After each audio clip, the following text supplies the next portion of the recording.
Hello, and welcome to Eternal Bedtime Stories. Tonight, we're going to talk about the financial story of Bernie Madoff's Ponzi scheme, a long and detailed account of numbers, records, and processes told in a calm and steady way to help you relax and drift off to sleep. Before we begin, I'd love to know where you're listening from. Are you in New York, London, Tokyo, or maybe somewhere else? Drop a comment below to share your part of the world. It's nice to connect with all of you. If you enjoy this soothing story and want more, please give a thumbs up and hit that subscribe button to join our sleepy community. Now, let's settle in, take a deep breath, and start with the first part of our story about a company that began many years ago.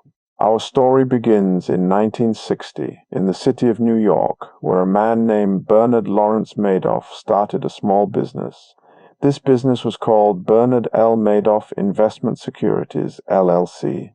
It was a company that dealt with buying and selling stocks, a type of financial asset that represents ownership in businesses. Back then, stocks were traded in a very specific way, and Madoff's company focused on something called over-the-counter trading.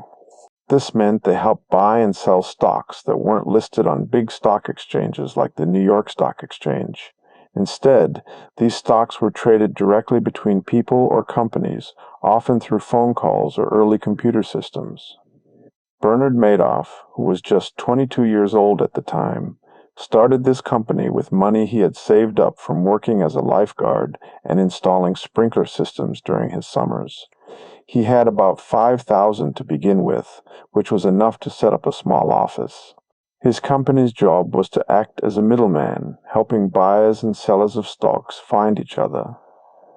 This was called market making. For example, if someone wanted to buy shares of a small company, Madoff's firm would find someone willing to sell those shares, and they'd make a small profit by setting the price just a little higher for the buyer than what they paid the seller.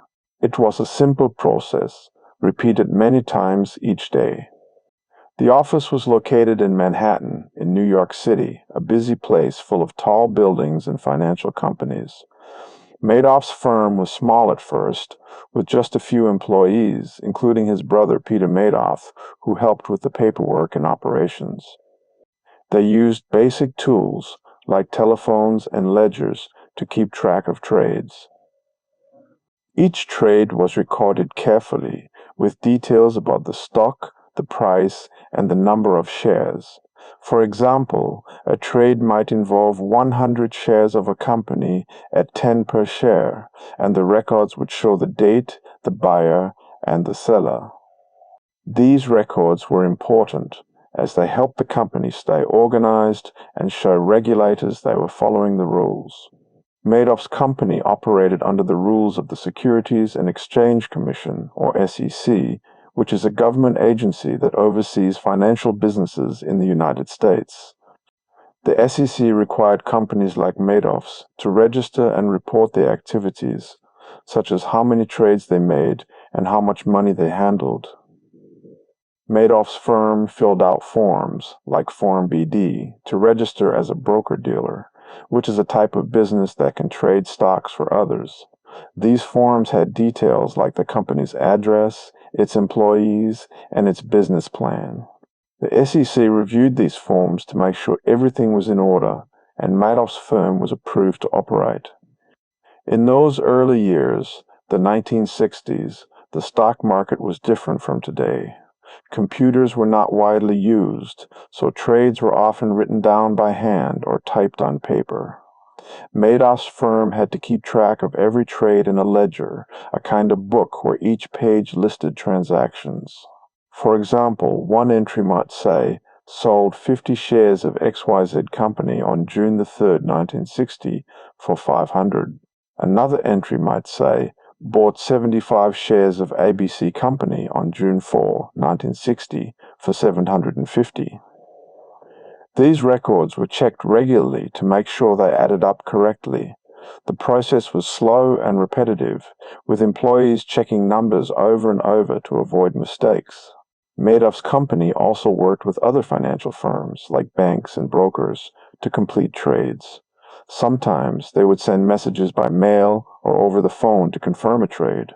For instance, if a client wanted to buy shares, Madoff's firm would call another broker to find those shares, agree on a price, and then write down the details. This back and forth happened many times a day, and it was all part of being a market maker. The firm made money by charging a small fee for each trade, often just a few cents per share. Over time, these small fees added up, and the company grew. By the 1970s, Bernard L. Madoff Investment Securities, LLC, was becoming known in the financial world. It moved to a bigger office in the Lipstick Building, a tall, oval-shaped building in Manhattan with red granite walls. The new office had more space for employees and equipment, like early computers that helped track trades faster. The firm still focused on over-the-counter stocks, but it was starting to use new technology to make trading easier. For example, they used a system called NASDAQ, which was a new way to trade stocks electronically. Madoff's firm helped build this system, which connected buyers and sellers through computers instead of phone calls. The company's role as a market maker meant it had to follow strict rules. The SEC required regular reports, like monthly statements showing how many trades were made and how much money was involved. These reports had long lists of numbers, like the total value of stocks bought or sold each day. Madoff's employees spent hours preparing these reports, checking each number to make sure it was correct. If a trade was recorded wrong, they had to go back and fix it, which could take hours of checking ledgers and talking to other firms. It was a slow, careful process, designed to keep everything in order. This early period, from 1960 to the 1970s, was when Madoff's company built its reputation. It was seen as a reliable business, handling thousands of trades each year for clients across the country. The firm's records showed steady growth, with more clients and more trades over time.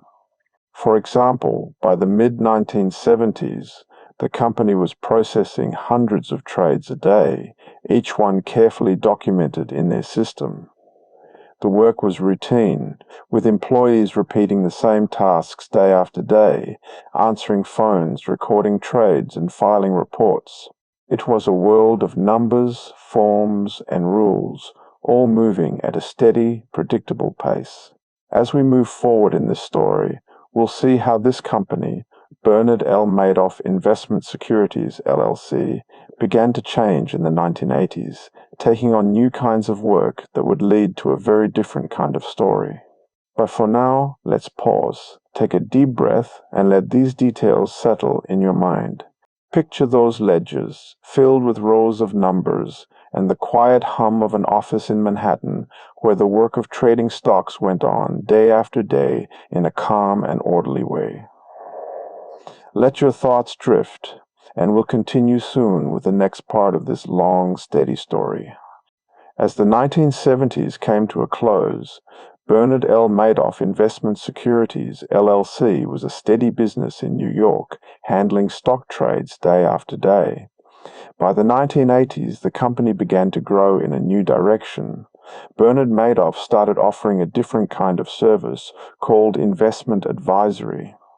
This was a way to manage money for clients, promising to grow their savings through careful investments. The idea was simple. Clients gave their money to Madoff's firm, and the firm would invest it to earn returns. This new service was separate from the market-making work the company had done for years. Market-making involved buying and selling stocks for clients, with each trade recorded in ledgers. The investment advisory business, though, was about taking clients' money and choosing investments for them. Madoff told his clients he could earn them steady returns, around 10 to 12% each year. This was a big promise because most investments go up and down, but Madoff said his method was reliable. He called it a split-strike conversion strategy, a term we'll talk about a lot in this story. The split-strike conversion strategy, as Madoff explained it, was a way to make money using stocks and options. Stocks are shares of companies, like owning a small piece of a business. Options are contracts that let you buy or sell stocks at a set price later on. Madoff said he would buy stocks from the S&P 100, a list of 100 big companies in the United States, like IBM or General Electric. Then he would use options to protect those stocks, buying put options to guard against losses and selling call options to make extra money. It was a plan that sounded safe and steady. To start this investment advisory business, Madoff needed clients who trusted him with their money. At first, he worked with people he knew, like friends, family, and business contacts in New York. These clients gave him their savings, sometimes thousands or millions of dollars, to invest. Madoff's firm sent them account statements, which were pieces of paper showing how much money they had and how it was growing. For example, a statement might say, "Your account has 100,000 and earned 10,000 this year." These statements came regularly, often monthly or quarterly. The investment advisory business grew slowly at first. Madoff's firm was still small, with its office in the Lipstick Building in Manhattan. The investment work happened on a separate floor, the 17th floor, away from the market-making operations. A small team handled the paperwork, keeping track of clients' money and sending out statements. They used computers to type up these statements, listing numbers like account balances and returns. Each statement had details like the date, the client's name, and the amount of money in their account. Madoff's firm had to follow rules set by the Securities and Exchange Commission, or SEC, for this new business. The SEC is a government agency that checks on companies that manage money. Madoff's firm registered as an investment advisor, which meant filling out more forms, like Form ADV.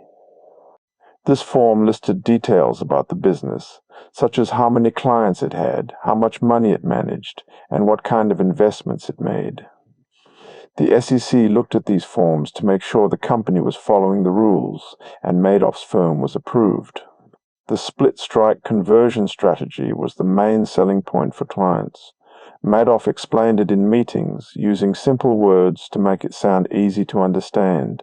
He said the strategy used math to balance risk and reward, picking stocks and options carefully. For example, he might buy 100 shares of a company at 50 each, then buy a put option to sell those shares at 45 if the price dropped. He'd also sell a call option, letting someone else buy the shares at 55. These steps were supposed to keep the investment safe. Clients liked the idea of steady returns because the stock market could be unpredictable. In the 1980s, markets went up and down, with big crashes like the one in 1987. Madoff's promise of 10 to 12% returns every year, no matter what, was appealing. His clients got statements showing their money growing month after month. For instance, a client with 1 million might see their account grow to 1.1 million after a year, then 1.21 million the next year. The numbers looked consistent and clients were happy. The investment advisory business needed a lot of paperwork. Employees on the 17th floor typed up statements, checked account balances, and mailed them to clients. Each statement listed trades that never actually happened, but clients didn't know that yet. For example, a statement might say, "Bought 200 shares of XYZ company on March 1, 1985 for 10,000. Another line might say, "Sold call options on April 15, 1985 for 2,000. These fake trades were written down to make the accounts look real. To keep the business running, Madoff's firm had to manage money coming in and out. Clients would send checks or wire transfers to deposit money, and sometimes they'd ask for some money back. The firm kept track of these deposits and withdrawals in their records, using computers to update account balances. For example, if a client sent 50,000, the firm would add that to their account and send a statement showing the new balance. It was a repetitive process, with employees entering numbers day after day. By the late 1980s, the investment advisory business was growing. More clients joined, bringing in more money. Madoff's reputation as a stock trader helped because people knew his firm from its market-making work. The investment advisory business was still a small part of the company, but it was starting to stand out. Clients received their statements, saw their money growing, and told others about it. The firm's records showed millions of dollars under management, all carefully documented in their system. This period, the 1980s, was when Madoff's firm took on this new role, managing money for clients who wanted steady returns. The split-strike conversion strategy, with its stocks and options, was the heart of the promise. The paperwork, the account statements, and the SEC forms all kept the business running smoothly, or so it seemed. As we continue this story, we'll see how this investment advisory business grew and changed, leading to a much bigger operation.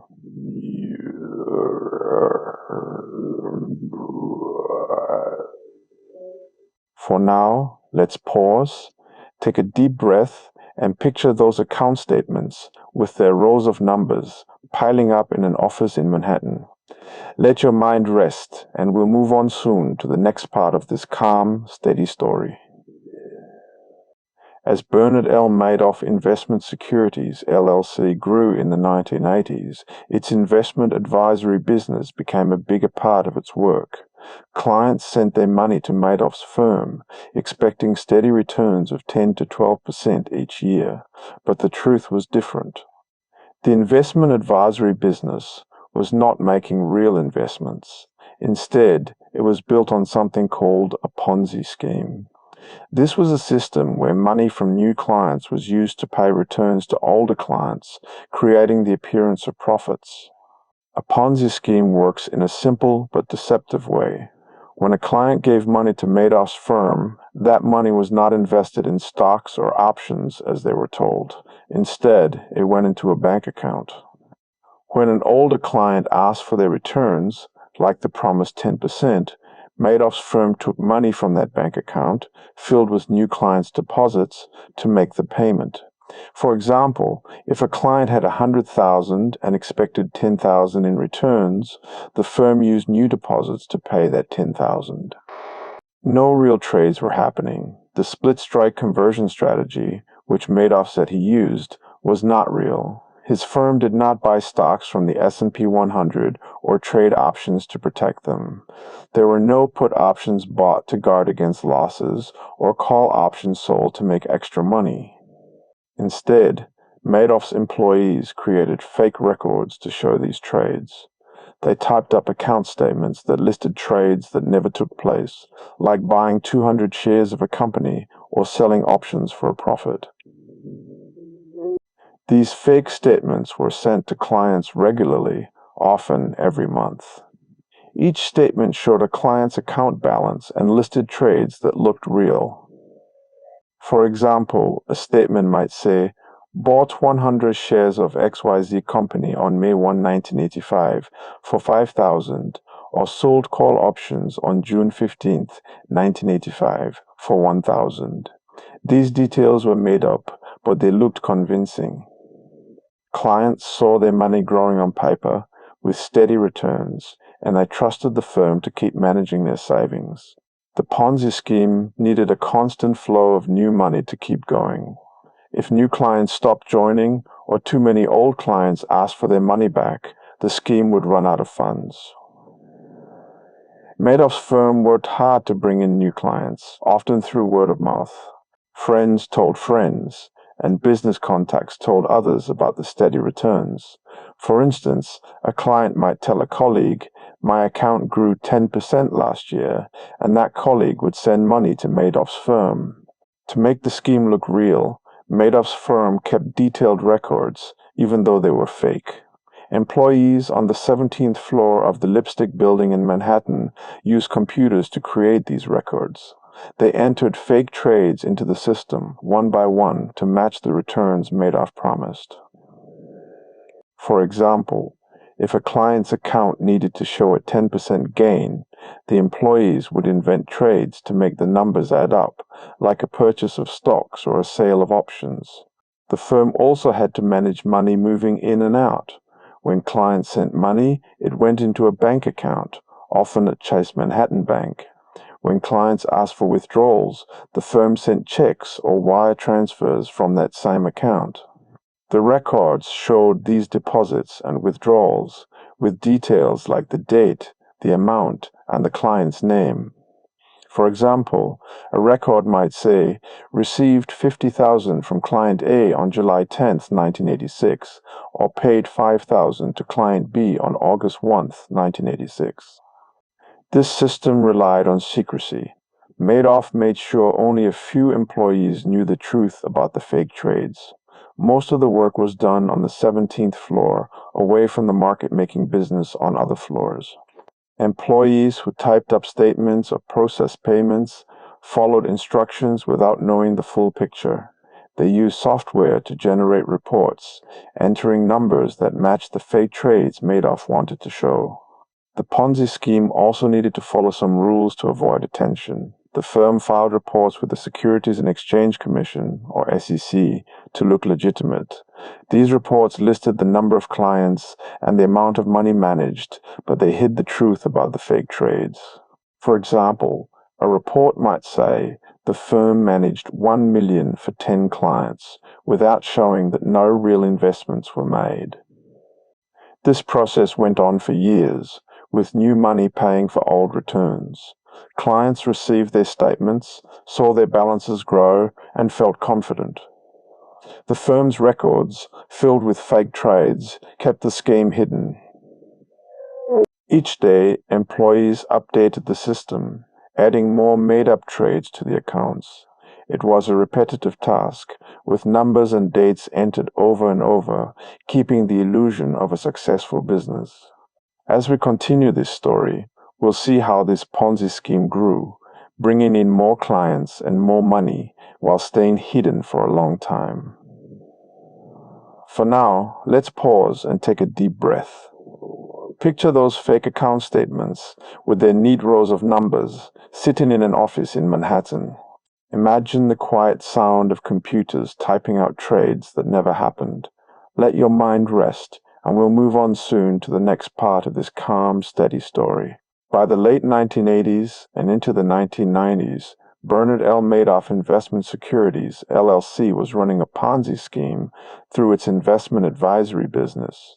The scheme promised steady returns of 10 to 12% each year, using new clients' money to pay older clients. To keep this system going, the firm needed more and more clients to bring in new money.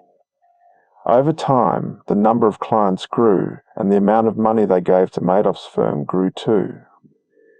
At first, Madoff's clients were people he knew personally. These were friends, family members, and business contacts, mostly from New York. They trusted him because of his reputation as a stock trader.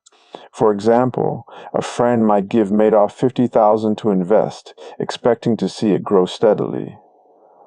These clients received account statements showing their money-earning returns, like $5,000 after a year.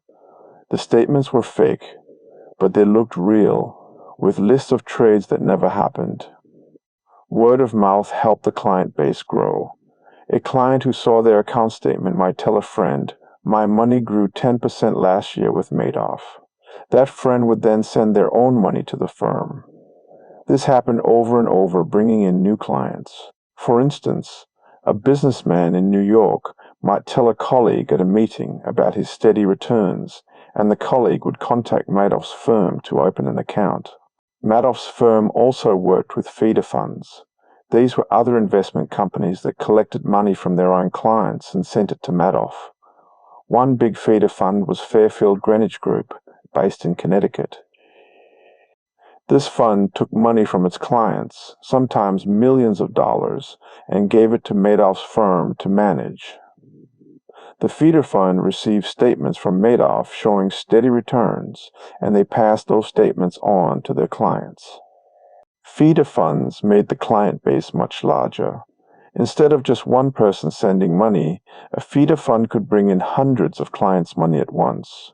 For example, Fairfield Greenwich Group might collect 10 million from 50 clients and send it all to Madoff. The fund's clients included wealthy people, charities, and even pension funds. These clients never dealt with Madoff directly. They trusted the feeder fund to handle their investments. The firm's office in the Lipstick Building in Manhattan kept track of all these clients. Employees on the 17th floor managed the records using computers to update account balances. Each client had a file with details like their name, the amount of money they gave, and the fake returns they were shown. For example, a file might say, Client A deposited $100,000 on January 5, 1990 and earned $12,000 by December 31. These records were updated regularly, with new deposits and fake trades added. To bring in more clients, Madoff's firm relied on its reputation. The market-making business, which was separate and legitimate, made the firm seem trustworthy. People knew Madoff's name because his firm helped create the Nasdaq system for trading stocks. This made clients feel safe giving him their money. A client might think Madoff's firm is well known, so it must be reliable. This trust helped the client base grow year after year. The firm sent out thousands of account statements to clients and feeder funds. Each statement listed fake trades, like buying stocks or selling options, to show steady growth. For example, a statement might say, bought 300 shares of ABC Company on February 10, 1992 for $15,000. Another line might say, earned 10% return for the year. Clients saw these numbers and felt confident, so they told others, bringing in more money. The Securities and Exchange Commission, or SEC, required reports from Madoff's firm about its clients. These reports listed how many clients the firm had and how much money it managed. By the 1990s, the firm reported managing billions of dollars, though the exact amount was hard to pin down. The reports were filed regularly, with details like the number of accounts and the total value of assets. The SEC reviewed these, and the firm seemed to follow the rules. By 2008, Madoff's firm claimed to manage up to $65 billion in client money. This included money from thousands of clients, both individuals and feeder funds. Some clients were wealthy people, like doctors or lawyers, who gave millions of dollars. Others were charities, like foundations that supported schools or hospitals. There were also pension funds, which held money for workers' retirements. All these clients trusted Madoff's firm because of the steady returns shown on their statements. This growth happened slowly over many years. Each new client brought more money, and each statement showed fake profits. Employees kept updating the records, adding new accounts and fake trades. The process was repetitive, with the same tasks done day after day, entering numbers, printing statements, and mailing them out. It was a quiet, routine operation hidden in an office in Manhattan. As we move forward in this story, we'll see how these fake statements were made and how they kept clients believing in the Ponzi scheme. For now, let's pause and take a deep breath. Picture those account statements, with their neat lists of numbers, being mailed to clients across the country. Imagine the steady hum of computers in the Lipstick Building, tracking accounts that grew on paper. Let your mind rest, and we'll continue soon with the next part of this calm, steady story. As Bernard L. Madoff Investment Securities, LLC, grew its client base, the Ponzi scheme depended on one key element: falsified financial statements. These were documents sent to clients showing how their money was supposedly growing. In reality, the statements were fake, created to make clients believe their investments were earning steady returns of 10 to 12% each year. No real trades were happening, but the statements made it look like they were. The statements were prepared on the 17th floor of the Lipstick Building in Manhattan. A small team of employees worked there, using computers to type up these documents. Each statement listed a client's account balance, the returns they earned, and a list of trades that never took place. For example, a statement might say, "Your account has 100,000 and earned 10,000 this year." Below that, it might list a fake trade like bought 200 shares of XYZ company on April 1st, 1995 for 10,000. These statements were mailed to clients regularly, usually every month or every 3 months. They were printed on paper with neat rows of numbers and dates. Clients would open them and see their money growing, which made them trust Madoff's firm. For instance, a client with 50,000 might get a statement saying their account was now worth 55,000 after a year. The numbers looked real, with details like stock names, share prices, and dates of trades. To make the statements, employees used software to enter fake trades. They would pick a stock from the S&P 100, like IBM or Coca-Cola, and write down a made-up purchase or sale. For example, they might type, "Sold 100 call options on General Electric on May 15, 1996 for 2,000. These trades were chosen to match the 10 to 12% returns Madoff promised. The software calculated the numbers to make sure the account balances looked correct. The statements also included fake options trades tied to Madoff's split strike conversion strategy. This strategy was supposed to involve buying stocks and using put and call options to manage risk. The statements showed these options trades, but they were all made up. For example, a statement might say, "Bought put options on IBM on June 1st, 1997 for 500. These details were added to make the strategy seem real, even though no options were ever traded.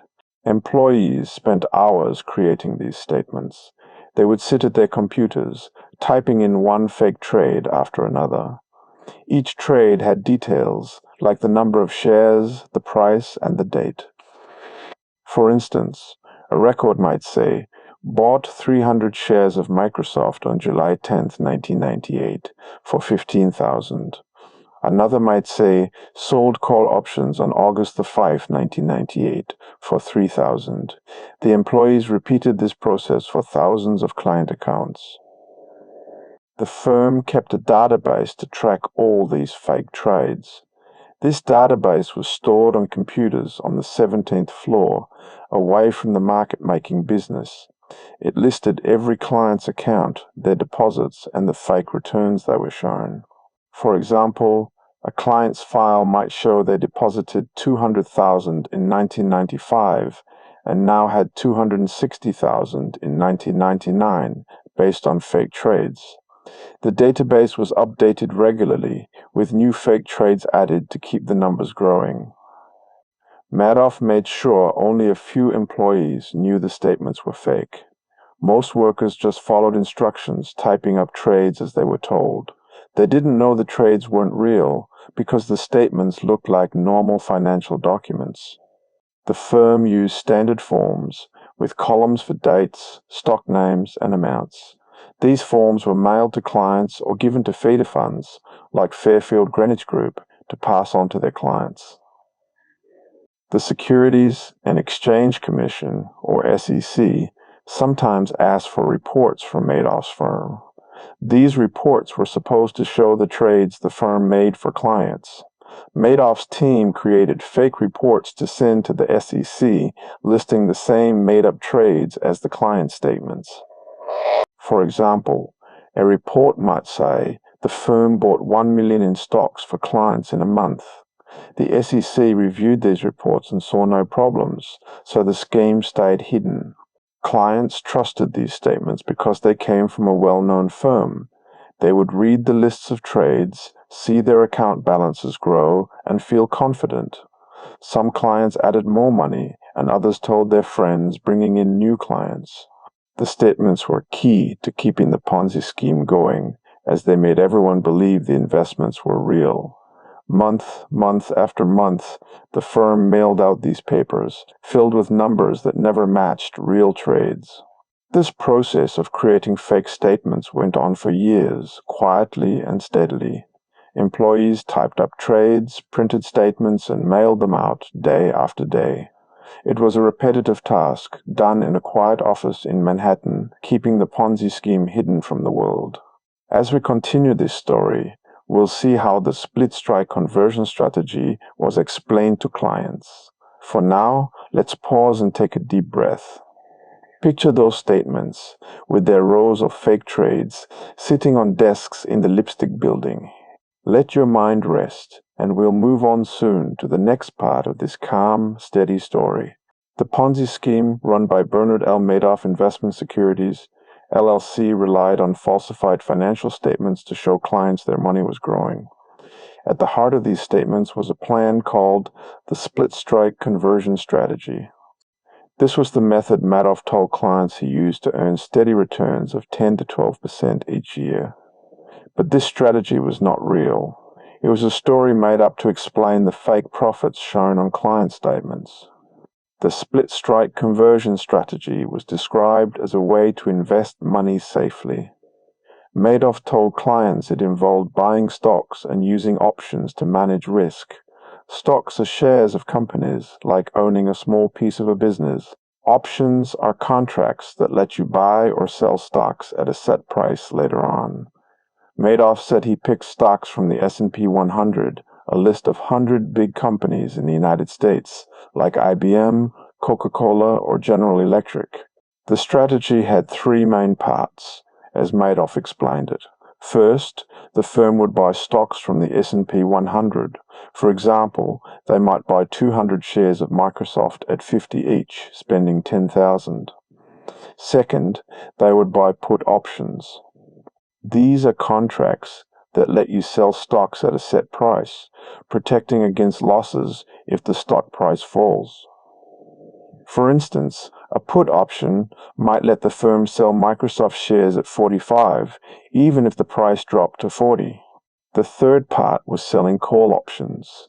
These are contracts that let someone else buy the stocks at a set price, earning the firm extra money. For example, a call option might let someone buy Microsoft shares at 55. If the stock stayed below 55, the firm kept the money from selling the option. Madoff said this combination, buying stocks, buying put options, and selling call options, kept risks low and returns steady, around 10 to 12% a year. Madoff explained this strategy to clients in meetings or through feeder funds like Fairfield Greenwich Group. He used simple words to make it sound easy to understand. For example, he might say, "We buy safe stocks and use options to protect your money." Clients liked this because it sounded careful and reliable. They trusted Madoff's firm, especially since it was known for its market-making work and helped create the NASDAQ system. The fake account statements sent to clients listed trades that matched this strategy. For example, a statement might say, "Bought 300 shares of IBM on March 1, 1999 for $15,000. Another line might say, "Bought put options on IBM for $1,000 and sold call options for $1,000. These trades were made up, but they followed the split-strike strategy's pattern to look convincing." Clients saw these details and believed their money was being invested this way. Employees on the 17th floor of the Lipstick Building in Manhattan created these fake trades. They used computers to type up statements, picking stocks and options that fit the strategy. For instance, they might choose a stock like General Electric and add a fake trade, like bought 100 shares on April 10, 2000 for $5,000. They would then add fake options trades to show small, steady profits, keeping the returns around 10 to 12%. The split-strike strategy was key to the Ponzi scheme story. It gave clients a reason to believe their money was growing safely. Without real trades, the firm needed this explanation to keep clients sending money. Feeder funds also used the strategy to attract their own clients, telling them about Madoff's reliable method. For example, Fairfield Greenwich Group would show clients statements with fake trades, saying, "This is how Madoff earns steady returns." The Securities and Exchange Commission, or SEC, received reports from Madoff's firm about its investments. These reports listed the fake trades, making it look like the firm was following the split-strike strategy. For example, a report might say the firm bought 2 million in S&P 100 stocks in a month. The SEC reviewed these reports and saw no issues, so the scheme stayed hidden. The strategy's details, with stocks and options, made the report seem normal. This fake strategy went on for years, listed on thousands of statements. Employees kept typing up trades day after day to match the 10 to 12% returns. It was a repetitive task, done quietly in an office in Manhattan. The split-strike conversion strategy was just a story, but it kept clients and feeder funds believing in the firm's success. As we continue this story, we'll see how some people started to question this strategy. For now, let's pause and take a deep breath. Picture those fake statements, with their lists of stocks and options, piling up in the lipstick building. Let your mind rest, and we'll move on soon to the next part of this calm, steady story. As Bernard L. Madoff Investment Securities LLC ran its Ponzi scheme, it sent clients fake statements showing steady returns from a split-strike conversion strategy. The firm also had to deal with the Securities and Exchange Commission, or SEC, a government agency that checks on financial businesses. The SEC looked at Madoff's firm several times, but it missed signs that the investment advisory business was a fraud. These checks, or oversights, happened over many years, letting the scheme continue. The SEC's job is to make sure companies like Madoff's follow the rules. It asks for reports, like lists of trades or client accounts, and sometimes visits offices to check records. Madoff's firm sent these reports filled with fake trades to the SEC. For example, a report might say the firm bought 2 million in stocks for clients in a month. The SEC reviewed these reports, but they looked normal, so no problems were found. This happened several times, starting in the 1990s. In 1992, the SEC looked at Madoff's firm because of a complaint about another company he worked with. The complaint was about unregistered investments, but Madoff's firm was cleared. The SEC checked the firm's records, which showed fake trades from the split-strike strategy. For instance, the records might list a trade like bought 300 shares of IBM on June 1992 for $15,000. The SEC saw no issues, and the firm kept operating without any changes. In 2004, the SEC checked Madoff's firm again after questions about its trading practices. The firm sent reports showing fake stock and options trades, like sold call options on Coca-Cola for $2,000. The SEC staff reviewed these, but they didn't dig deeper to see if the trades were real.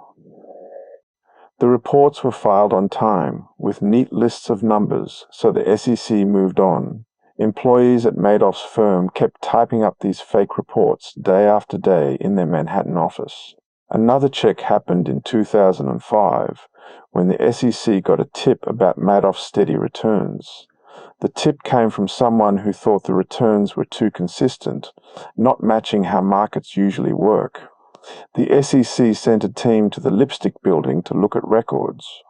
They saw account statements and trade logs, all fake, with details like bought 200 shares of Microsoft on July 10, 2005 for $10,000.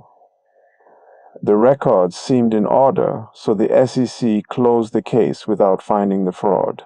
In 2006, the SEC looked at Madoff's firm one more time.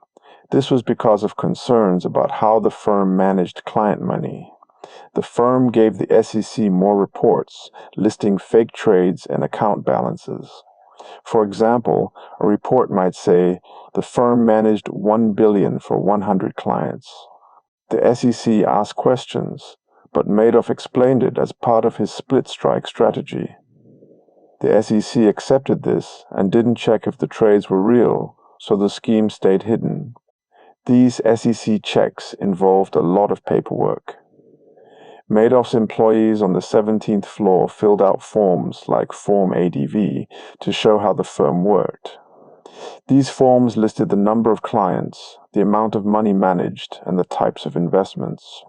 The forms were long, with pages of numbers and details. For instance, a form might list 500 client accounts with 500 million in assets. The SEC reviewed these forms, but they didn't see the fake trades behind them. The SEC also missed warnings from outside people. One person, Harry Markopoulos, sent letters to the SEC about Madoff's firm. He said the steady 10 to 12% returns were not possible with the split strike strategy. His letters listed math problems, like how the options trades didn't match market data. The SEC got these letters, but didn't act on them. They filed the letters away, and Madoff's firm kept sending fake statements to clients. This process of SEC checks went on for years, with no one finding the Ponzi scheme. Employees kept making fake records, and the SEC kept reviewing them without seeing the truth. It was a repetitive cycle, with forms and reports sent back and forth. The Lipstick Building's 17th floor stayed busy, typing up fake trades and mailing statements. As we continue this story, we'll see more about those warnings from Harry Markopoulos. For now, let's pause and take a deep breath. Picture those SEC forms with their long lists of numbers piling up in an office in Manhattan. Let your mind rest, and we'll move on soon to the next part of this calm, steady story. As Bernard L. Madoff Investment Securities, LLC, ran its Ponzi scheme, some people began to question the steady returns of 10 to 12% each year. One person, Harry Markopoulos, a financial analyst, sent warnings to the Securities and Exchange Commission, or SEC. He said Madoff's investment advisory business was not real. His warnings came in letters sent in 1999, 2000, 2001, and 2005, but the SEC did not act on them, letting the scheme continue. Markopoulos worked for a company that studied investments. He looked at Madoff's split-strike conversion strategy and saw problems. The strategy was supposed to buy stocks and use options to manage risk. But Markopoulos said the returns were too steady. For example, markets go up and down, but Madoff's clients always saw gains of 10 to 12%. This didn't match how stocks and options worked. He wrote this in a letter to the SEC in 1999, with numbers to show it was impossible.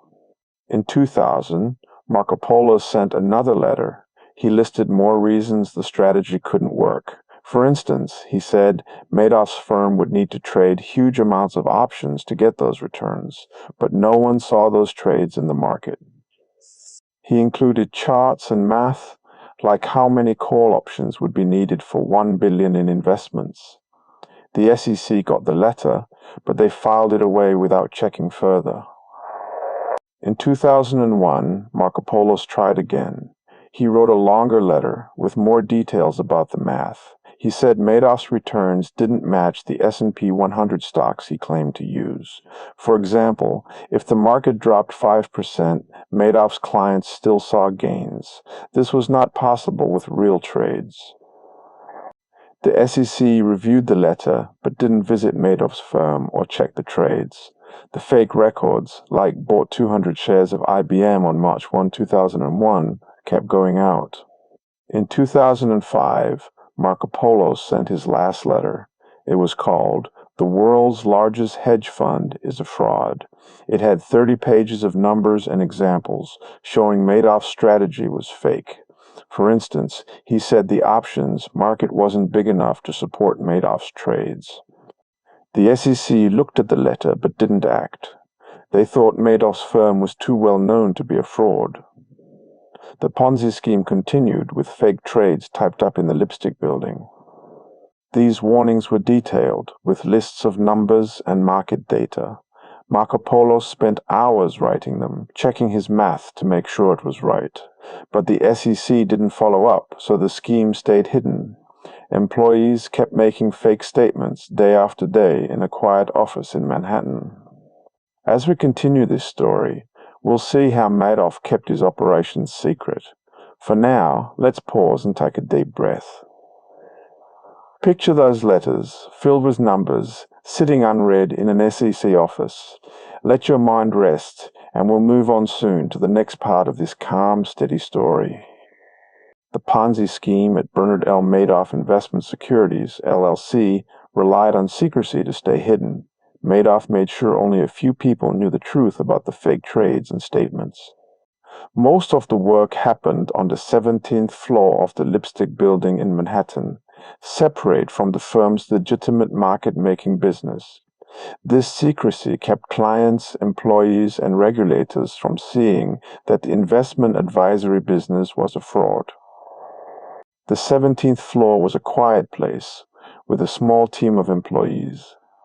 They worked at computers, typing up fake account statements and trade records. For example, a record might say, bought 300 shares of Coca-Cola on May 1, 2002 for $15,000. Most of these employees didn't know the trades were fake. They followed instructions from Madoff or a few trusted managers, entering numbers into the system day after day. Only a handful of people, like Madoff himself, knew the full truth. Madoff kept the 17th floor separate from the rest of the firm.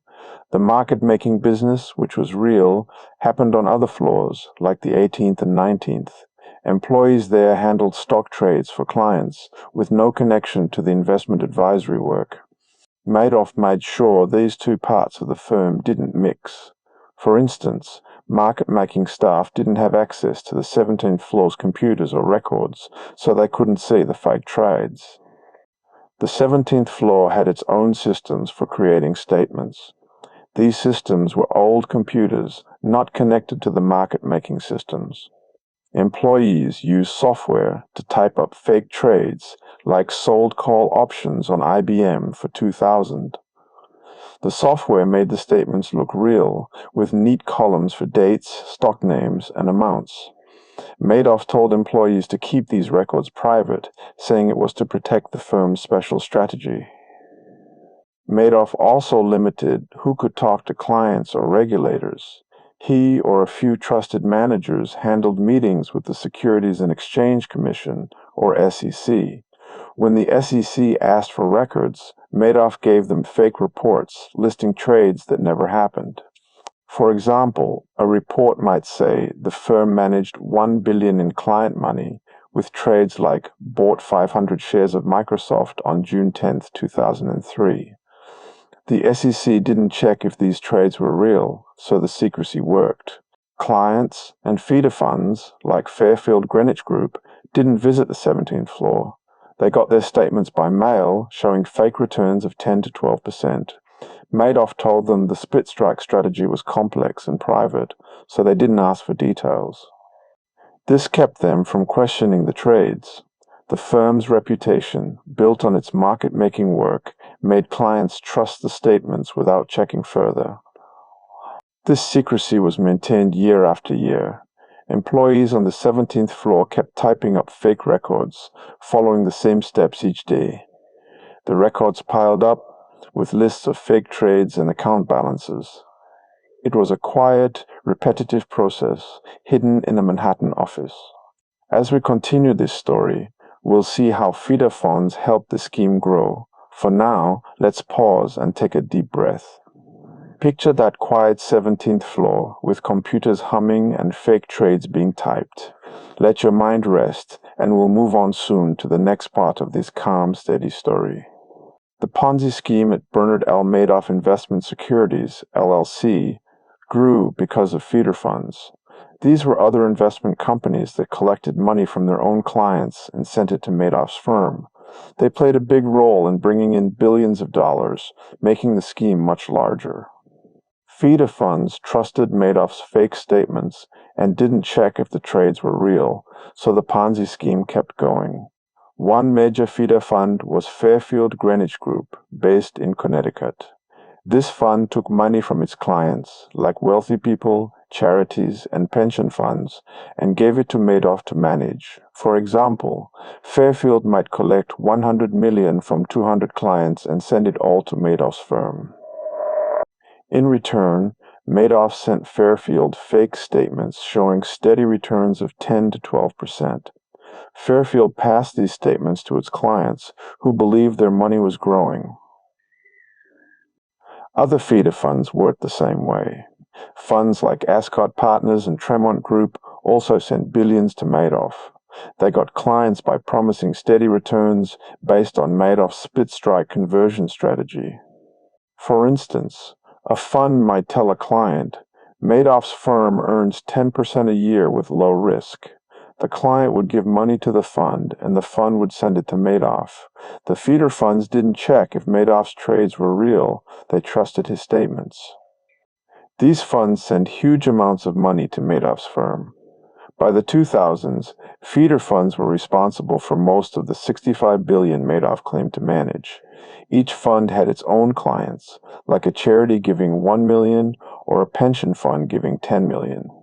The funds sent this money to Madoff's bank account, usually at Chase Manhattan Bank. Madoff's firm recorded these deposits, like received $5 million from Fairfield on July 1, 2004. Madoff's firm sent feeder funds fake statements, just like those sent to individual clients. These statements listed fake trades like bought 500 shares of Coca-Cola on August 15, 2005 for $25,000. The feeder funds used these to create their own reports for clients, showing the same fake returns. Employees on the 17th floor of the Lipstick Building typed up these statements day after day to keep the funds happy. The feeder funds didn't visit Madoff's office or check his trades. They relied on his reputation and the neat statements they received. The Securities and Exchange Commission, or SEC, also got reports from Madoff about these funds. The reports listed fake trades and account balances, like managed $2 billion for feeder funds in 2006. The SEC reviewed them but didn't see the fraud, so the feeder funds kept sending money. This process went on for years, with feeder funds bringing in more clients and more money. Each fund sent deposits, got fake statements, and passed them on. It was a repetitive cycle, managed quietly in Madoff's Manhattan office. As we continue this story, we'll see how a financial crisis changed everything. For now, let's pause and take a deep breath. Picture those fake statements mailed to feeder funds with their lists of trades and numbers. Let your mind rest, and we'll move on soon to the next part of this calm, steady story. By 2008, Bernard L. Madoff Investment Securities, LLC, had grown its Ponzi scheme for decades, using fake statements and feeder funds to manage billions of dollars. The scheme depended on new money coming in to pay returns to older clients. But in 2008, a big financial crisis hit the world, changing everything. This crisis caused problems for Madoff's firm, as clients started asking for their money back, and there wasn't enough cash to pay them. The financial crisis began in 2007 and got worse in 2008. Banks and companies lost money, and stock markets fell. For example, the S&P 100, which Madoff claimed to use for his split-strike strategy, dropped by about 30% that year. People everywhere were worried about their savings. Many of Madoff's clients, including individuals and feeder funds, wanted to take their money out to keep it safe. They sent requests to Madoff's firm asking for withdrawals from their accounts. These requests added up quickly. By late 2008, clients asked for about $7 billion in withdrawals. For instance, a feeder fund like Fairfield Greenwich Group might ask for $1 billion for its clients. An individual client might request $500,000, saying they needed the cash. Madoff's firm got these requests by mail or phone, with clients listing their account numbers and the amounts they wanted. The firm's records showed these requests, like Client A requested $100,000 on October 1, 2008. The problem was that Madoff's firm didn't have enough money to pay everyone. The Ponzi scheme used new clients' money to pay older clients, but the financial crisis slowed down new deposits. Madoff's bank account, often at Chase Manhattan Bank, didn't have the $7 billion needed. It might have had $300 million, far less than what clients were asking for. Madoff's employees on the 17th floor of the Lipstick Building kept track of these requests. They used computers to log each withdrawal with details like the client's name, the amount, and the date. For example, a record might say, Client B requested $200,000 on November 5, 2008. The employees also sent fake statements to clients, showing their accounts still had money, like your balance is $1 million as of November 30, 2008. But these balances were not real. Madoff tried to keep the scheme going. He asked some clients to wait for their money, saying the market was tough. He also looked for new clients to bring in more cash. For instance, he might call a feeder fund and ask for $500 million in new deposits. But the crisis made it hard to find new money. The firm's records showed fewer deposits coming in, like received $10 million from client C on October 15, 2008, compared to much larger amounts in earlier years. The Securities and Exchange Commission, or SEC, didn't notice the problem. Madoff's firm sent reports to the SEC listing fake trades and account balances. For example, a report might say the firm managed $65 billion in client money, even though most of it was fake. The SEC reviewed these reports, but didn't see the cash shortage because the crisis was affecting many companies and Madoff's firm seemed normal. As the withdrawal requests grew, Madoff's firm struggled to keep up. Employees processed each request, checking account numbers and sending checks or wire transfers when they could. But the bank account was running low. For example, if a client asked for $1 million, the firm might only have $200,000 to send. The 17th floor kept logging these transactions day after day in a quiet office in Manhattan as the scheme started to crack. This financial crisis was the turning point for Madoff's Ponzi scheme. The pressure from withdrawals showed the firm couldn't pay everyone. The fake statements and trades couldn't hide the truth much longer. As we continue this story, we'll see how Madoff admitted the truth to his family. For now, let's pause and take a deep breath. Picture those withdrawal requests piling up on desks in the Lipstick Building with numbers that couldn't be paid. Let your mind rest, and we'll move on soon to the next part of this calm, steady story. By late 2008, Bernard L. Madoff Investment Securities, LLC, was struggling under the weight of the financial crisis. Clients were asking for $7 billion in withdrawals, but the firm's bank account didn't have enough money to pay them. The Ponzi scheme, which used new clients' money to pay older clients, was running out of cash. On December 10, 2008, Bernard Madoff decided to admit the truth to his family, revealing that his investment advisory business was a fraud. Madoff met with his two sons, Mark and Andrew, at his apartment in Manhattan. Both sons worked at the firm, but in the market-making business, not the investment advisory part on the 17th floor. Madoff told them the advisory business was one big lie. He said the split-strike conversion strategy, which promised 10 to 12% returns, was fake. No stocks or options were traded, and the account statements sent to clients were made up, showing profits that didn't exist. During this meeting, Madoff explained that the firm had been taking in money from clients and feeder funds for years. For example, a client might send $1 million expecting it to be invested.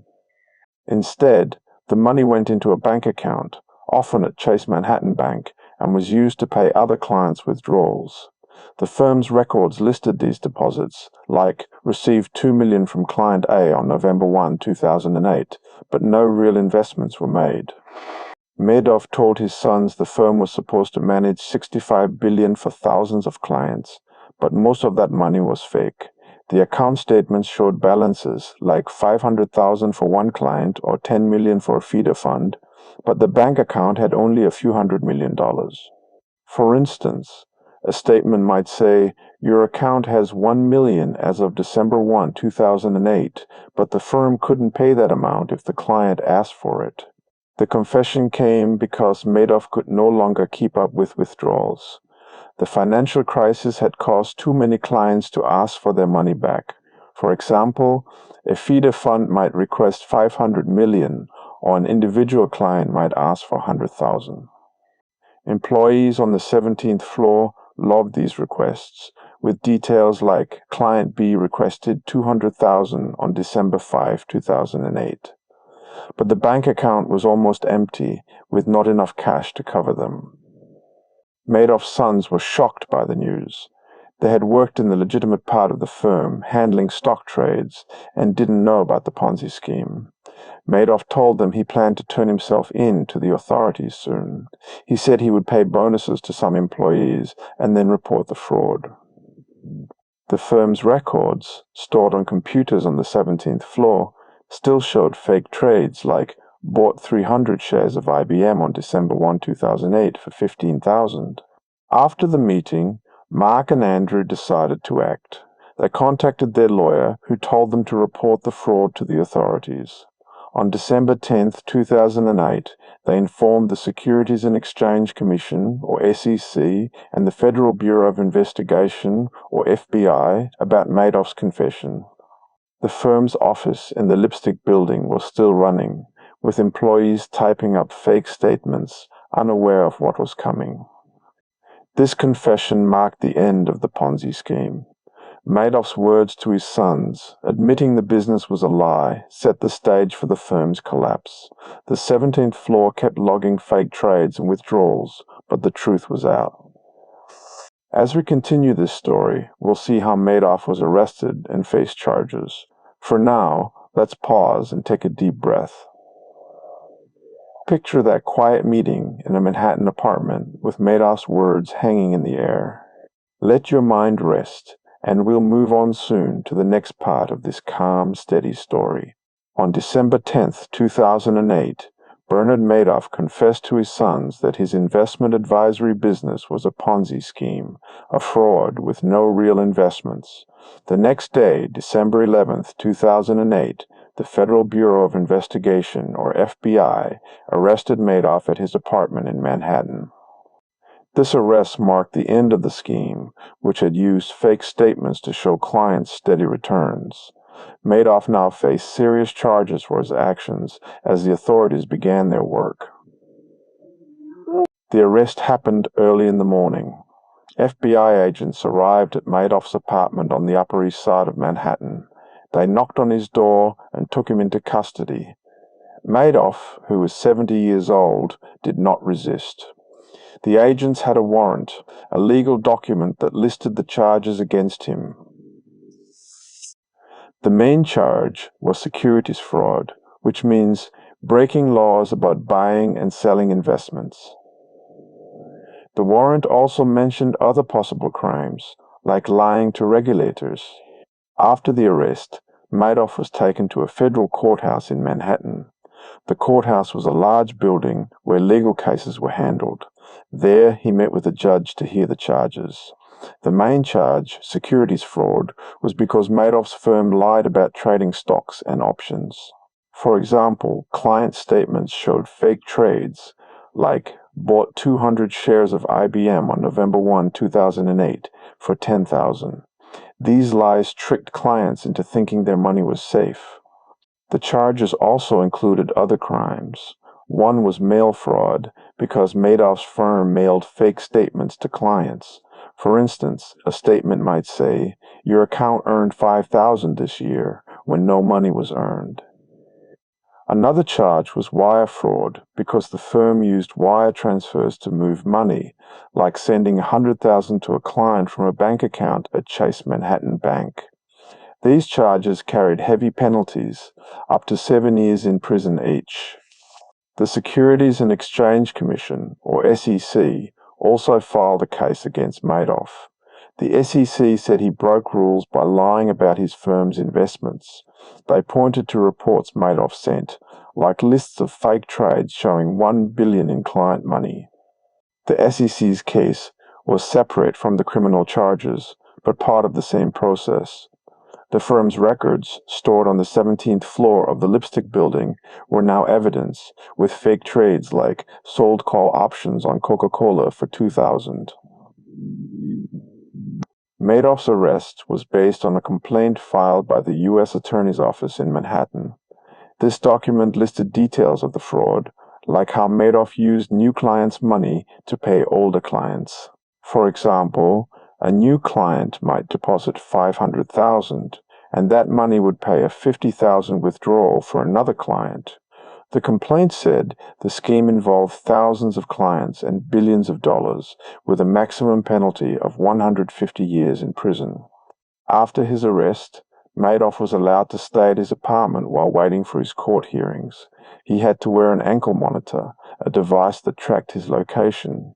The judge set a bail amount of $10 million, which Madoff paid with help from his family. The firm's office in the Lipstick Building stopped most of its work, but some employees kept logging records, like withdrawal requests from clients, unaware of the full truth. The charges were filed quickly, with paperwork sent to the courthouse. The documents listed the laws Madoff broke, like the Securities Exchange Act. They included details from the firm's records, showing fake account balances and trades. For instance, a client's file might say, balance of $1 million as of December 10, 2008. These records were now part of the legal case, stored in government offices. As we continue this story, we'll see how Madoff faced these charges in court. Picture the quiet courthouse, with its stacks of legal papers and lists of charges. Let your mind rest, and we'll move on soon to the next part of this calm, steady story. After Bernard Madoff's arrest on December 11, 2008, the truth about his Ponzi scheme came to light. The investment advisory business at Bernard L. Madoff Investment Securities, LLC, had tricked thousands of clients with fake statements. When the scheme collapsed, the scale of the losses became clear. Clients had given billions of dollars to the firm, but most of that money was gone, tied up in the fraud, leaving a long trail of financial records. The Ponzi scheme affected about 4,800 clients, according to court documents. These clients included individuals, charities, pension funds, and feeder funds like Fairfield Greenwich Group. They had sent money to Madoff's firm, expecting steady returns of 10 to 12% each year. For example, a client might deposit $1 million, hoping to see it grow. The firm's fake statements showed these accounts growing, like, your balance is $12 million as of December 2008. The total losses were calculated in two ways. The first was the principal, the actual money clients gave to Madoff. This was about $20 billion, based on bank records from places like Chase Manhattan Bank. For instance, a client might have sent $500,000, and a feeder fund might have sent $5 billion. These deposits were recorded in the firm's system, with details like received $2 million from client A on January 10, 2007. Most of this money was used to pay other clients' withdrawals. The second way to measure losses included the fake profits shown on statements. These were the returns clients thought they earned, like 10% a year. In total, the statements claimed Madoff's firm managed $65 billion, including these fake gains. For example, a client with a $1 million deposit might see a statement saying their account was worth $3 million after 10 years. But this $3 million wasn't real, only the $1 million deposit was actual cash. When the scheme collapsed, the firm's bank account had only a few $100 million left. For instance, records showed about $300 million in the account in December 2008, far less than the $7 billion clients were asking to withdraw. The 17th floor of the Lipstick Building had records of these accounts, listing fake balances like Client B has $5 million as of November 30, 2008. Most of that money didn't exist. Feeder funds were hit hard. Fairfield Greenwich Group, for example, had sent billions to Madoff. Their clients, like charities or pension funds, thought their accounts were worth millions based on fake statements. A charity might see a balance of 10 million, but the real money was gone, used to pay other clients. The firm's database, stored on computers, listed these accounts with details like received 50 million from Fairfield on July 1st, 2006. The losses were tracked by a bankruptcy trustee, a person appointed to sort out the firm's finances. The trustee looked at bank records and client files to find the real deposits. For example, a file might show client C deposited 200,000 on March 5, 2005. The trustee added up all these deposits to get the 20 billion figure. The fake profits, like the extra 45 billion, were not real money, so they couldn't be paid back to clients.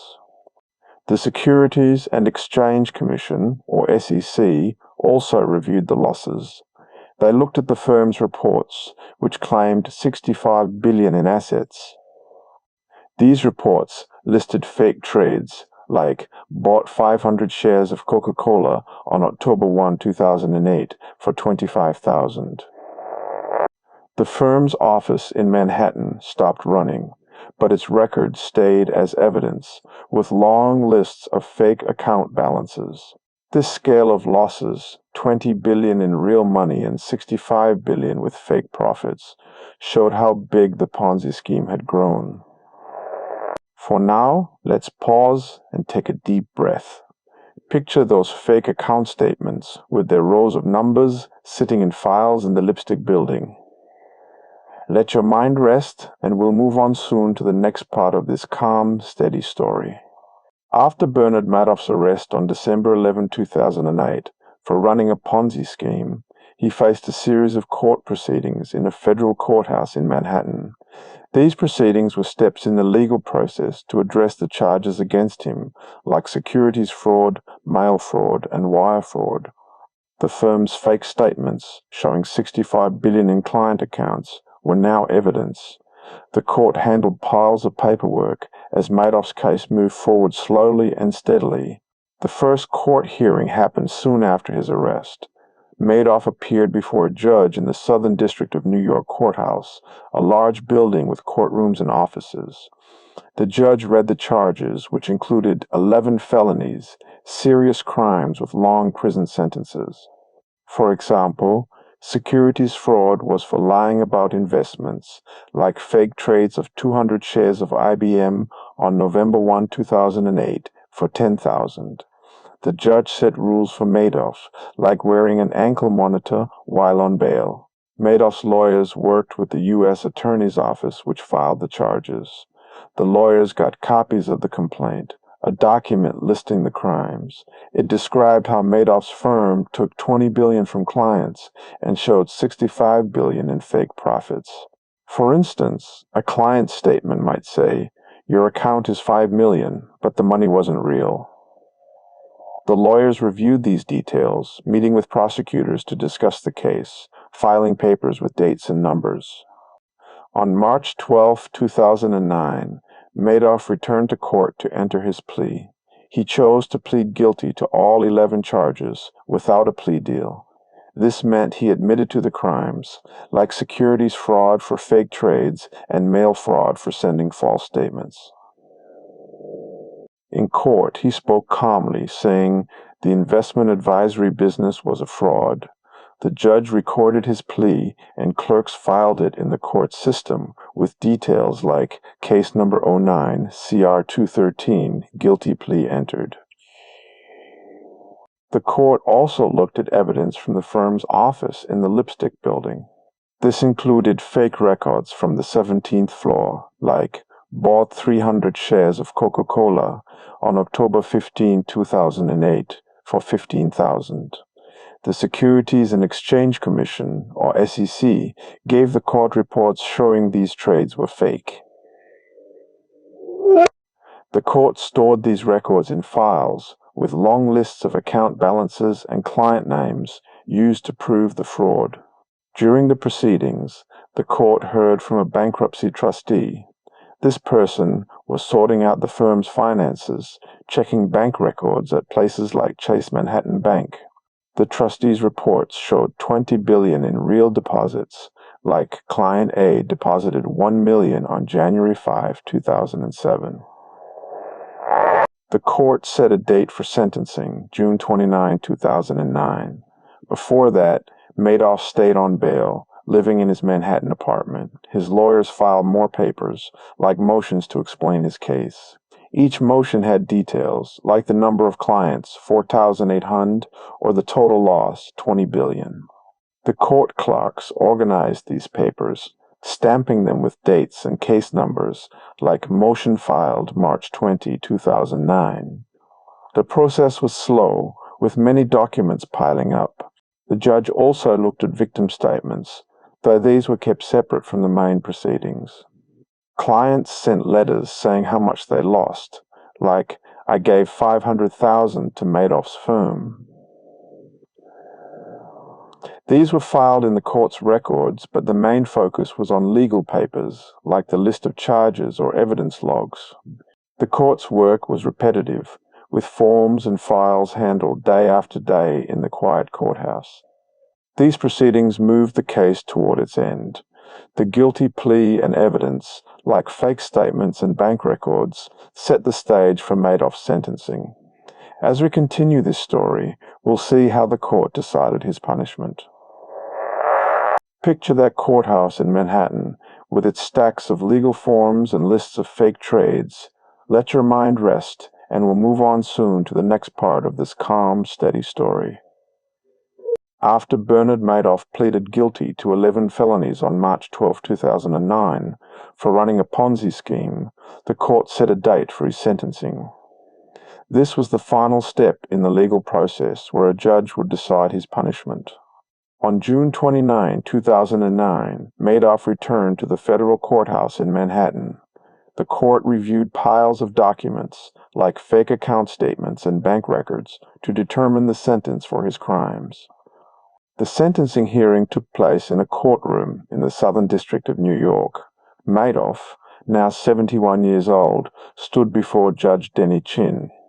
The judge had read the case files, which included the charges, like securities fraud for fake trades, such as bought 200 shares of IBM on November 1, 2008 for $10,000. The files also showed the scale of the fraud, with $20 billion in real client money lost and $65 billion in fake profits reported on statements.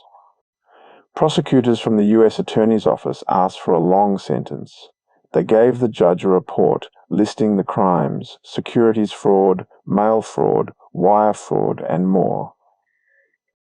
The report said Madoff's firm took money from 4,800 clients, using deposits like $1 million from Client A on January 5, 2007, to pay others. The maximum penalty for all charges was 150 years in prison, a number written in the court's legal papers, filed with case number 09, CR 2003. Madoff's lawyer, Ira Sorkin, spoke at the hearing. He filed a document asking for a shorter sentence, like 12 years, saying Madoff was old and had confessed. The document listed details, like Madoff's age and health, and was stamped with the court's date, June 29, 2009. The judge also saw evidence from the lipstick building, like fake records of sold call options on Coca-Cola for $2,000. These showed how the Ponzi scheme tricked clients. The judge let some clients speak at the hearing, though their statements were brief. They sent letters about their losses, like, "I gave $500,000 to Madoff's firm." These were filed in the court's records, with page after page of numbers and names. The main focus was on legal documents, like the bankruptcy trustee's report, which listed $20 billion in deposits, such as Client B deposited $2 million on March 10, 2006. Judge Chin reviewed all the evidence, including SEC reports showing fake trades. He decided on the maximum sentence, 150 years in federal prison. This was one of the longest sentences for financial fraud, meant to reflect the size of the Ponzi scheme. The judge signed the sentencing order, a document listing the charges and the 150-year term.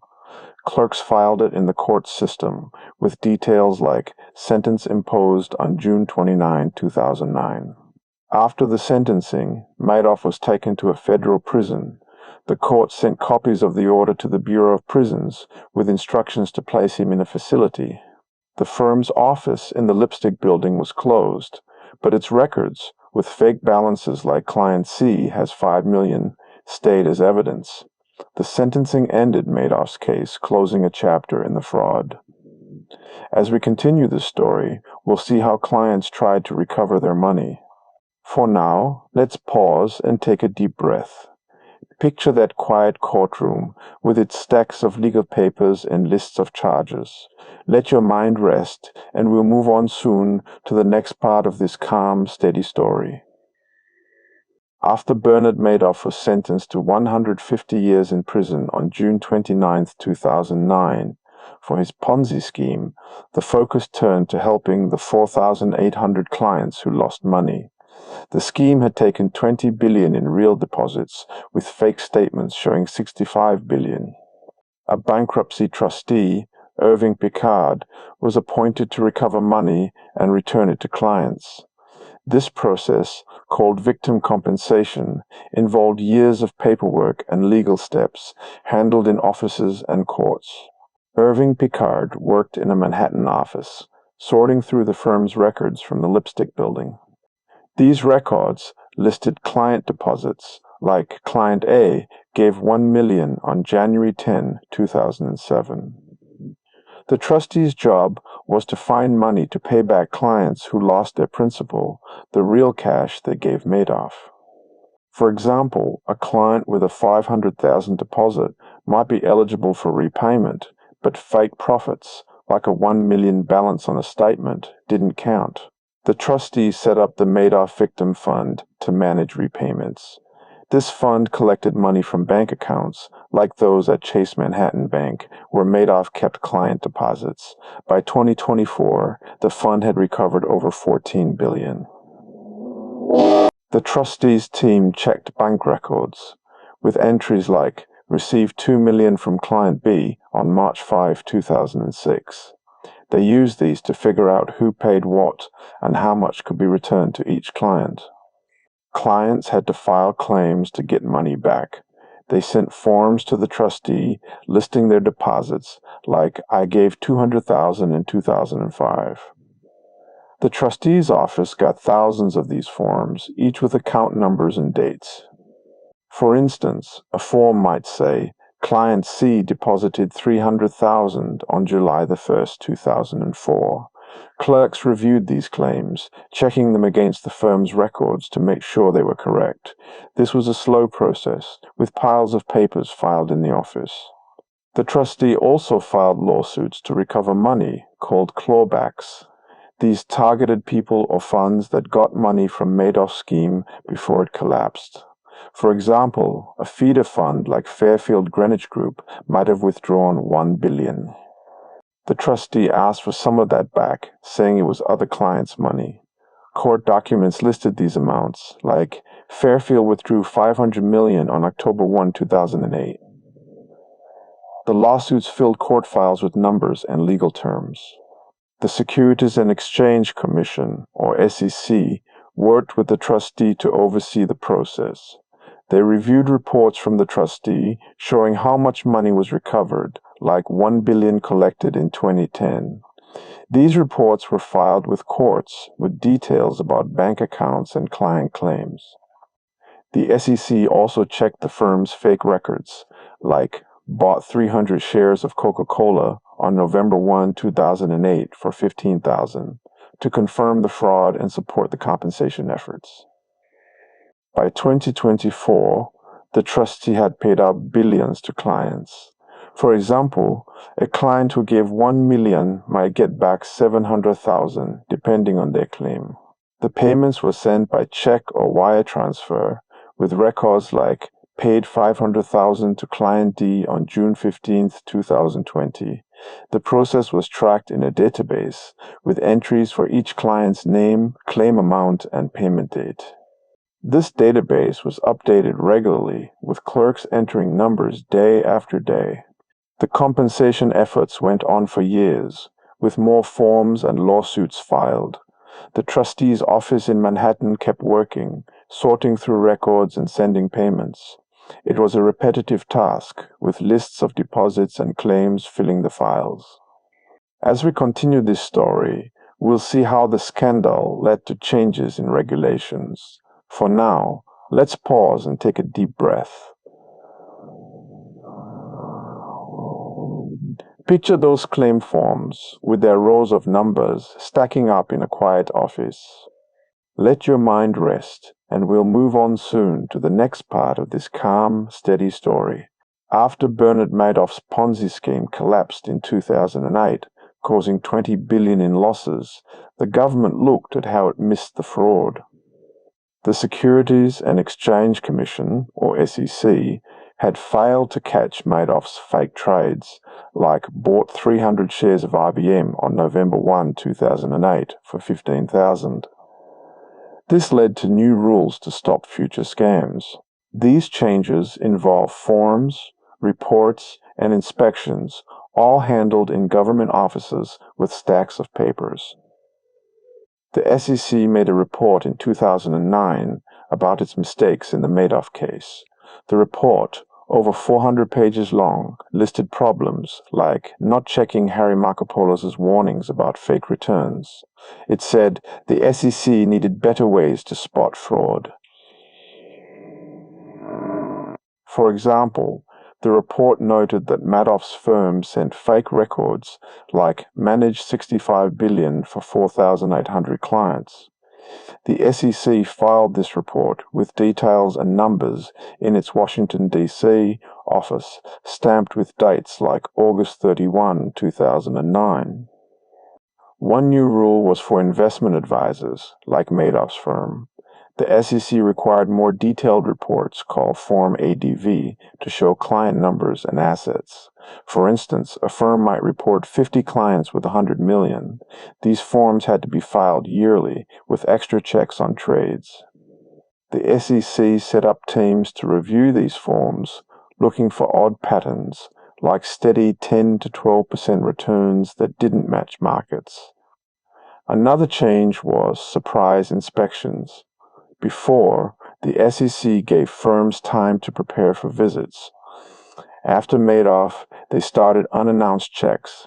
Inspectors would go to offices, like one in Manhattan, and ask for records, like lists of trades or bank statements. For example, they might check a record saying, sold call options on Coca-Cola for $2,000.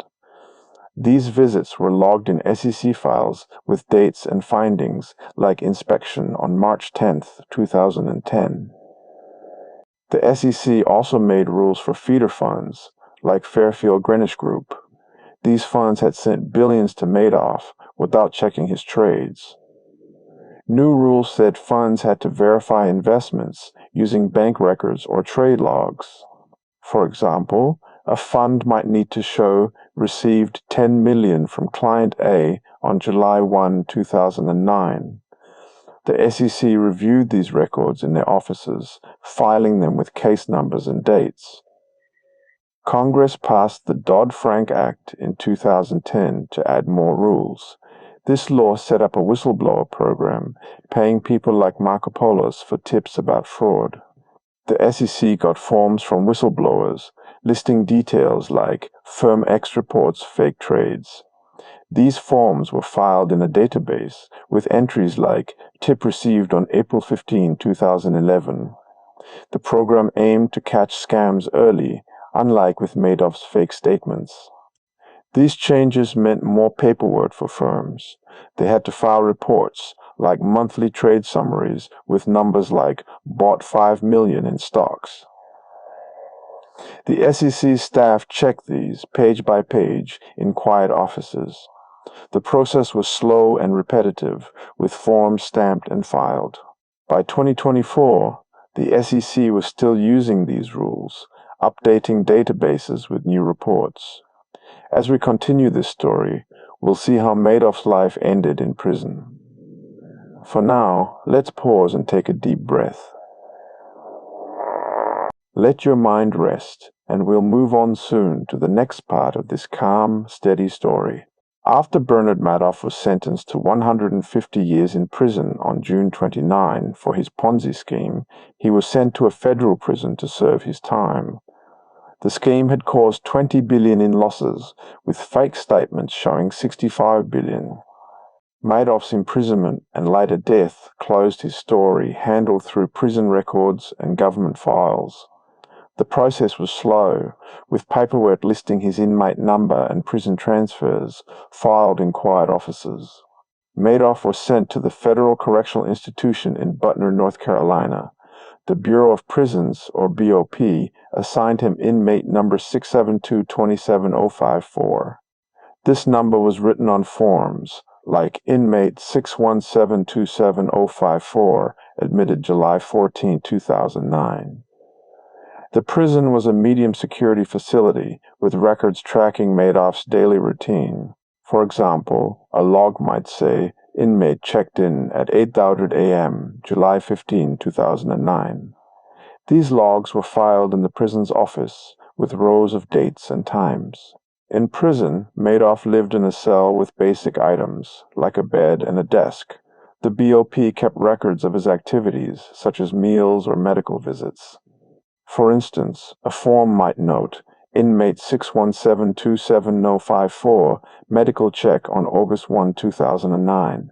Madoff had health problems, like kidney disease, which were listed in his file. The prison staff updated these records regularly, adding details like medication given on September 10, 2009, in a repetitive, routine process. The court and bankruptcy trustee continued working on the case outside prison.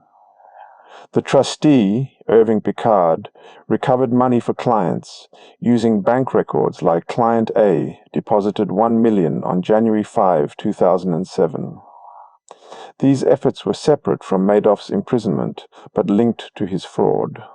The prison didn't deal with these records, focusing only on inmate files, like inmate 617-27054, assigned to cell block B. Madoff stayed in Butner for years, with his file growing longer. Each year, the BOP added forms, like annual review completed on July 14, 2010. The Securities and Exchange Commission, or SEC, had no role in his prison life but kept his case records, with fake trades like bought 300 shares of Coca-Cola on November 1, 2008 for $15,000. These were stored in government offices, untouched after sentencing. In 2020, Madoff's health worsened. His lawyer filed a request for early release, citing his kidney disease and short life expectancy. The request was a form filed with the court stating inmate 617-27054, compassionate release, February 5, 2020. The judge reviewed it, along with medical records like diagnosis updated on January 10, 2020. The court denied the request, and a document was filed noting motion denied on June 4, 2020. Madoff died in prison on April 14, 2021, at age 82. The BOP recorded his death in a form stating inmate 617-27054, deceased at 2010 a.m., April 14, 2021. The prison sent this to the court, closing his file. The cause was kidney failure, noted in medical logs like condition critical on April 10, 2021. The Ponzi scheme's records, with fake balances like Client B has $5 million, stayed in court files, separate from his prison records. His death ended the story of his imprisonment. The Butner prison filed final papers, like inmate file closed on April 15, 2021. The case left behind stacks of documents, from court orders to fake statements. As we continue this story, we'll look at the lasting impact of the scandal. For now, let's pause and take a deep breath. Picture those prison files, with their rows of dates and inmate numbers, stored in a quiet office. Let your mind rest, and we'll move on soon to the next part of this calm, steady story. After Bernard Madoff's death in prison on April 14, 2021, His Ponzi scheme left a lasting mark on the financial world. The fraud, which took $20 billion from 4,800 clients with fake statements showing $65 billion, led to changes in laws, trust in investments, and how firms were checked. These changes filled government offices with new rules, reports, and files, as the impact of the scheme lingered in records and regulations for years. The scandal changed how people viewed financial firms. Clients who lost money, like those with fake balances of $1 million as of December 2008, became wary of steady returns. For example, a client might now ask for proof of trades, like, "Show me the record of buying 300 shares of IBM." Firms had to provide more documents, such as trade logs or bank statements, filed with details like transaction on January 10, 2010 for $500,000. This trust issue was noted in SEC reports. New regulations from the Dodd-Frank Act, passed in 2010, added more rules for firms. The SEC required extra reports like Form PF to track hedge funds. These forms listed client numbers and assets, such as 100 clients with 200 million. Firms filed these yearly, with clerks checking numbers in quiet offices. The SEC also set up systems to store these forms, with entries like "Report" filed on March 15, 2011, to catch frauds like Madoff's fake trades. The whistleblower program from Dodd-Frank grew stronger after Madoff. People could report fraud and get paid, sending tips like "Firm X shows fake returns." The SEC got thousands of these tips, filed in databases with details like "Tip received on April 20, 2012." This program was inspired by Harry Markopolos, who warned about Madoff's scheme. His letters, like one from 2005, were now studied in government files to improve fraud detection. The bankruptcy trustee, Irving Picard, kept working to recover money even years later.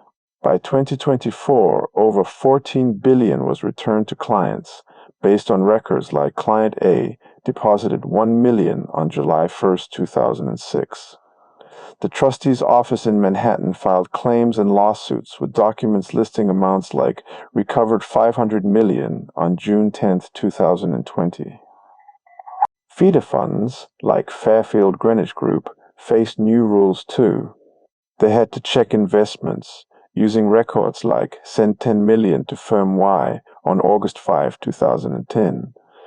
The SEC reviewed these, ensuring no fake trades, like Madoff's bought 500 shares of Coca-Cola for $25,000. This meant more paperwork for funds, with forms filed in government offices, stamped with dates like "Report submitted on September 1, 2011. The scandal also led to training for SEC staff. They studied cases like Madoff's, reviewing old files with fake trades, like sold call options on IBM for $2,000. Training manuals, filled with pages of procedures, were stored in SEC offices. Staff logged hours, with records like training completed on October 15, 2012, to learn how to spot fraud. This was a slow, repetitive process, with files and forms stacking up. The impact of Madoff's scheme lasted long after his death. Regulations, trust issues, and recovery efforts kept offices busy with documents. As we end this story, let's reflect on the quiet work of filing reports and checking numbers. For now, let's pause and take a deep breath. Picture those government offices, with their stacks of forms and lists of rules, still holding Madoff's legacy. Let your mind rest, and this calm, steady story will close here for tonight. We've reached the end of the story of Bernie Madoff's Ponzi scheme, a tale of fake trades and lost billions. The records, like Client A, deposited $1 million on January 5, 2007, and fake statements showing $65 billion, are now filed away in quiet offices. The courts, prisons, and SEC have closed their books, with forms like Case 09 CR 213, sentenced June 29, 2009, stored in archives. The story fades into rows of numbers and dates left in government files. If you're still awake, drifting in this calm tale, consider subscribing to Eternal Bedtime Stories. The button is there, waiting on the screen, for more soothing stories. Each video has lists and numbers, like the 20 billion in losses from Madoff's fraud, to help you rest. If sleep is near, let the video loop again. The same details, like bought 300 shares of IBM on November 1, 2008, will play softly, filling the night with steady, repetitive words. The Lipstick Building's 17th floor is quiet now, its computers off. The trustee's office still files claims, like paid $500,000 to client B on June 15, 2020. These papers stack up with dates and amounts in a slow, endless task. Let your mind rest with these images of forms and records in silent rooms. If you're still listening, hit that subscribe button for more, or let the story loop, carrying you to sleep with its calm, steady rhythm.